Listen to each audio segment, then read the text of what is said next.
કોંગ્રેસમાંથી કોઈ આદેશ ન આવવા છતાં પાલિકા વિરુદ્ધ પક્ષના પૂર્વ નેતા શમશાદ સૈયદ અને દંડક હેમેન્દ્ર કોથીવાલા અપક્ષ ઉમેદવારી નોંધાવતા બળવાની સ્થિતિ સર્જાઈ છે, તો કોંગ્રેસ દ્વારા અંતિમ સમય સુધી કોઈ સત્તાવાર યાદી જાહેર કરવામાં ન આવતા મૂંઝવણ અને વિવાદ ઊભો થયો છે.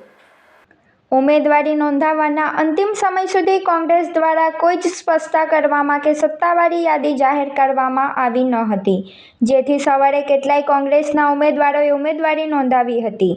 તે સમયે પક્ષે સાથે રહેવાનું નિવેદન પાલિકા વિપક્ષના નેતા શમશાદ અલી સૈયદ અને હેમેન્દ્ર કોથીવાલાએ આપ્યું હતું, જે બાદ અચાનક ઉમેદવારી નોંધાવવાની અંતિમ પળોમાં બંનેએ અપક્ષ તરીકે ઉમેદવારી નોંધાવી હતી અને અપક્ષમાંથી ફોર્મ ભર્યા બાદ પણ શમશાદ સૈયદે પોતે કોંગ્રેસના જ સૈનિક હોવાનું નિવેદન આપી પાર્ટી જ સર્વોપરી હોવાનું કહ્યું હતું. જોકે આ પાછળ કોંગ્રેસ મોવડી મંડળની નિષ્ક્રિયતા જવાબદાર હોય કે કોઈ રણનીતિ, તે આવનારા સમયમાં ખબર પડશે. શું તમે પણ મુસાફરીના નામ પર જૂની ટેક્સીઓ અને મોડા પડતા ડ્રાઈવર્સથી કંટાળી ગયા છો? તો હવે ટેન્શન છોડો, કારણ કે તમારા સફરને શાનદાર બનાવવા આવી ગયું છે મેગા ટ્રાવેલ્સ.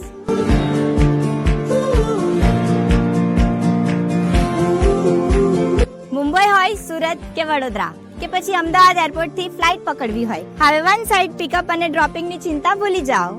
અમારી પાસે છે ગાડીઓનો એવો કાફલો જેને જોઈને તમે કહેશો વાહ. ઇનોવા, એક્સયુવી, તવેરા, અર્ટિકાથી લઈને પ્રીમિયમ અનુભવ માટે મર્સિડીઝ અને BMW પણ હાજર છે. માત્ર પર્સનલ ટ્રીપ્સ જ નહીં, અમે કંપનીઝ માટે પણ કોર્પોરેટ કાર સર્વિસ પ્રોવાઈડ કરીએ છીએ. સેફટી, સમયની પાબંદી અને બેસ્ટ કમ્ફર્ટ, એ જ અમારી ઓળખાણ છે.